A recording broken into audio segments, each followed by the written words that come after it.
Fed's path remains data-dependent as markets trade proxies during the shutdown. Wall Street is still absorbing last week's quarter-point cut and Chair Jerome Powell's warning, no preset path.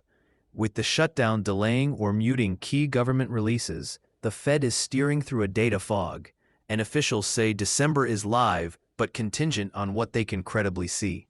Here's your household translation. Prime-linked debts, credit cards, HELOCs, some business lines, tend to reflect policy moves quickly.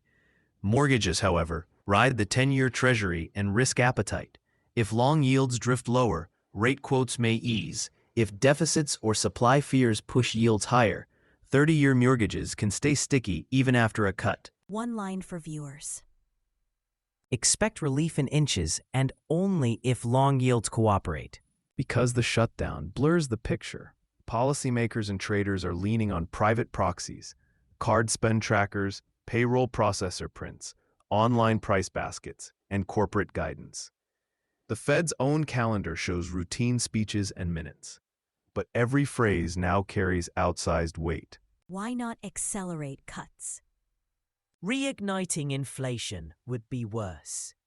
With missing data, you move carefully to avoid a big error. If you're a REFI shopper, track the 10-year and ask lenders about float-down options.